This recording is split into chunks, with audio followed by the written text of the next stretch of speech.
right?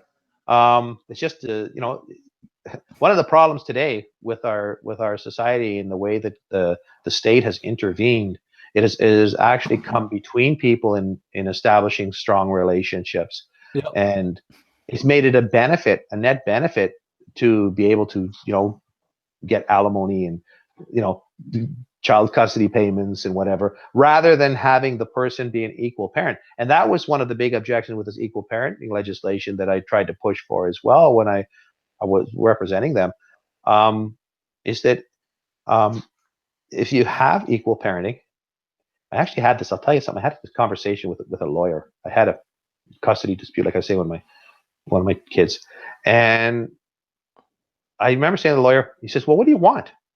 I said, "I want equal parenting." I said, "I want equal time and equal parenting, and that's what I want." I said, "I'm not a bad guy. You have nothing to say against me. I want to be equal." He says, "We can't do that." I said, "Why?" Wow. I said, "Why?" He says, "Because then there won't be any money exchanged." Oh my God. Yeah. At least So he was honest to you. Wow. he was, yeah. He basically said, we want the money. We want the money. Right? And that's what it is. That's basically what it is. So all these feminists who talk about equality and all this custody, no, and there's a scam in it, because the lawyers it's a multi-billion-dollar industry. Yeah. It's in the billions and billions. In the U.S., maybe $1 trillion, because the market is so much bigger, right?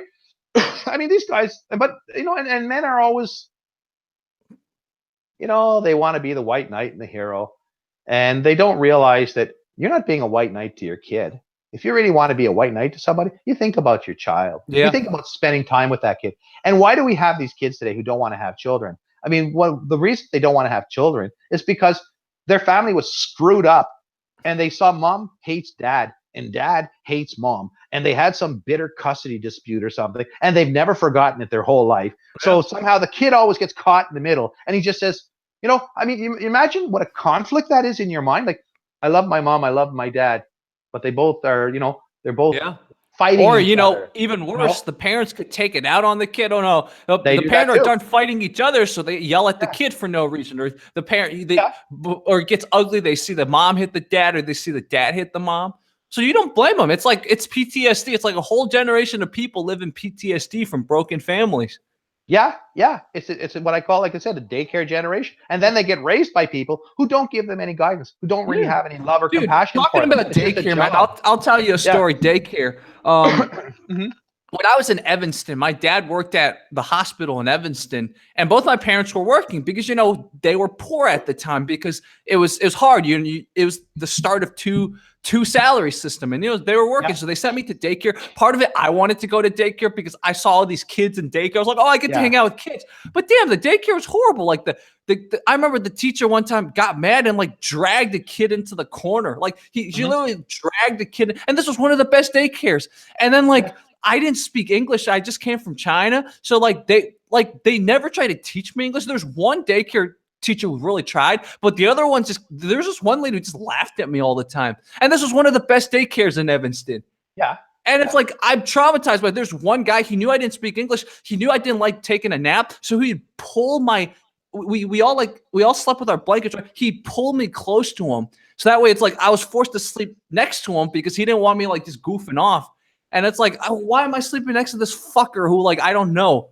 I remember his name. I think his name was Harvey, that fucking Harvey bastard. Hey, like Harvey Weinstein, but why is everyone named Harvey weird? I don't know. But the guy's name was Harvey. He kind of had that big fat white guy look like Harvey Weinstein. And he would always just pull me close. And so that way, I would be afraid to goof off when everyone was napping. But it's you don't do that to a 4-year-old kid. I was 3 actually. I was 4. I don't remember, but I just remember him pulled me over. Yeah.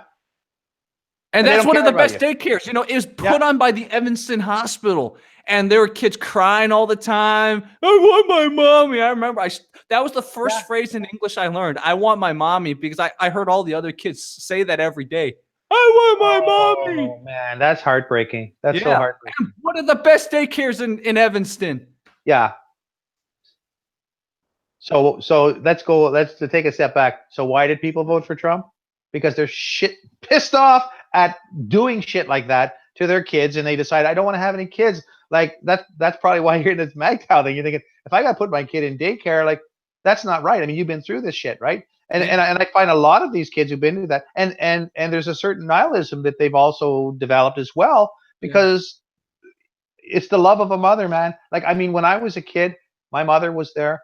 We had dinners always ready, and I mean, it was the end of that let's call it the great society of Western society, you know, the one that everybody aspires to, that doesn't exist anymore today.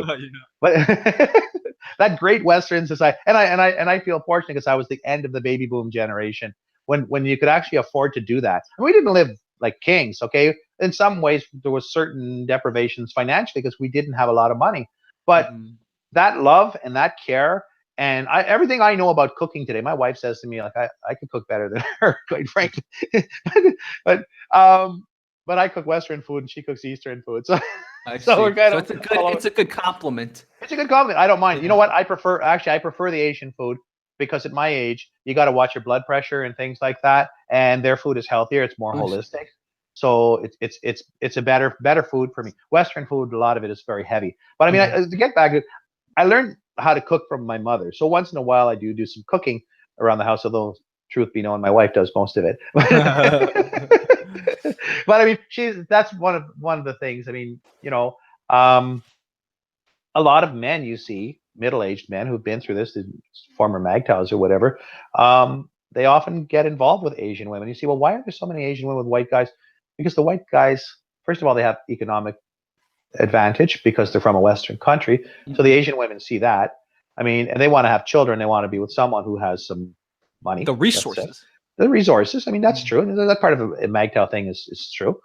But the other side of this, what's her motivation? I mean, she wants to have family and she wants to provide for the kids, and which is his kids also. It's, you know, and so you get this. What I found is the family values are there. I have a hard time to trust Western women. I mean, because you always think that divorce is on the tip of their tongue, right? Anytime you're going to have an argument, this woman's going to say to you, "I want a divorce," like, or she's going to accuse me of something. She knows how to play the system now, and she has a financial incentive put in there by the state. And this is one of the reasons I believe in libertarianism. Is because the government is getting right in there, right into your family bed with you, and basically involving themselves in your most personal life and with regards to your children. And now with the daycare thing, and then they go into the school system. These kids have not been given the guidance. I mean, I grew up with stories from my mother about her childhood and the experiences that she had, and you know, it's and values and how to do the right thing.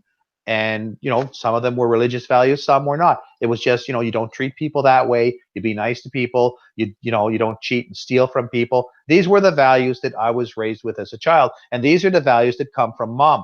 And the woman's job is the most critical job in the world. I mean, feminism has really sold out womanhood, because being a mom, raising the next generation, making the world perhaps a little better with your own little bit, which you're never going to be able to do in a job, by, you know, what you will be able to do by raising a couple of good kids and teaching them the skills that they're going to need to survive and go out in the world.